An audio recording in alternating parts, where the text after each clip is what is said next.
So today we're going to be taking a look at the transportation question surrounding production of speakers from a plant and going to different warehouses.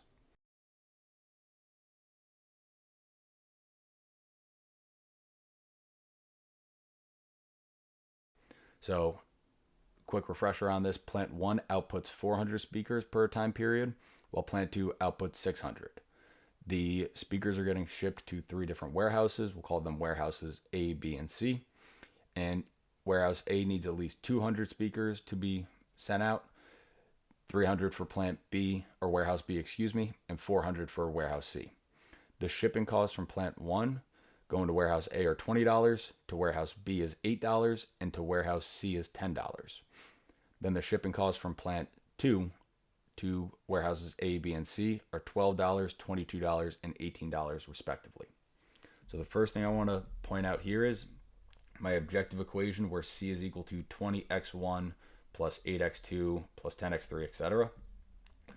That is just the cost from plant 1 to warehouse A. It costs $20, and we're going to call that variable x1.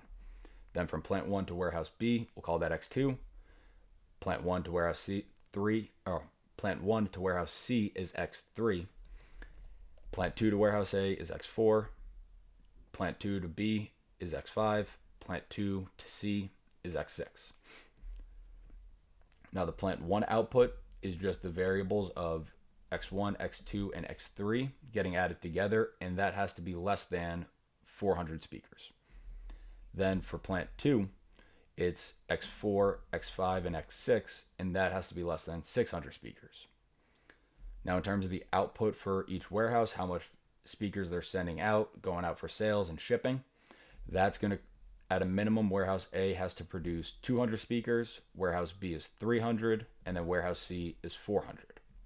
So we have a nice kind of grid set up here where my rows are focused on my plants, and then the columns here are focused on my warehouses. Now let's get into figuring out how to use Solver in order to get the correct answer for this.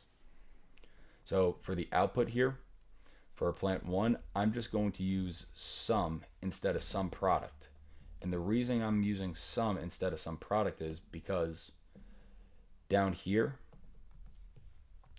the plant 1 output for that inequality, it's just x1, x2, and x3. I do not have any coefficients there. It's not 2x1 plus 5x2 plus 7x3 is less than or equal to 400. And we only use sum product if we have coefficients like in our objective equation here.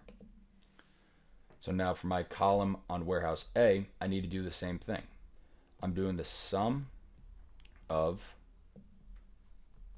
that column. So that's variables x1 and x4. And then I can just click on this and drag it over.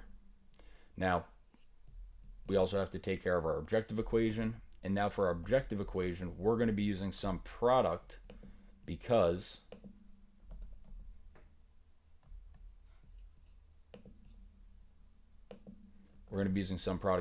I'm multiplying the coefficients of my box up here with my variables that are highlighted in these yellow cells.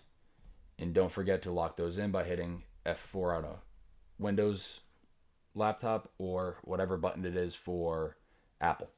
If not, again, you could just draw or type those dollar signs in and make sure the dollar sign is before the variable and then before the number for each cell in order to lock those in. And again, just a reminder, all your blue squares and green squares here where we included formulas from Excel should always be equal to 0 until we utilize Solver.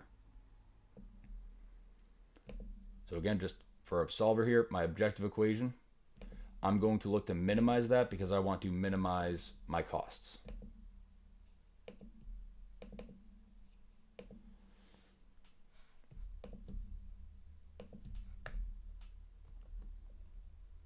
So just type in F13 here.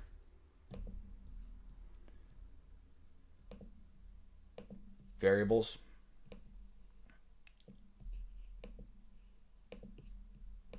I'm going to highlight the yellow squares there and hit add. Now my constraints. constraints are going to be a little different for this question because we have multiple inequalities. We have 5 different inequalities for our constraints. The first one I want to focus on are my constraints related to the plants. So I'm going to highlight the left-hand side of those inequalities.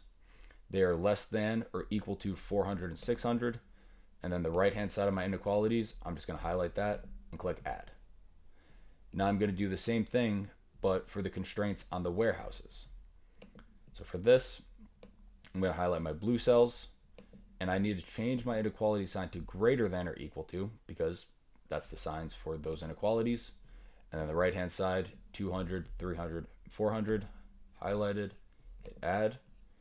If you hit cancel, you can double check to make sure that they're correct there. Close that.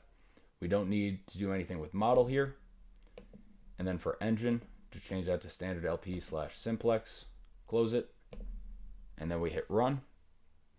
And there's your answer.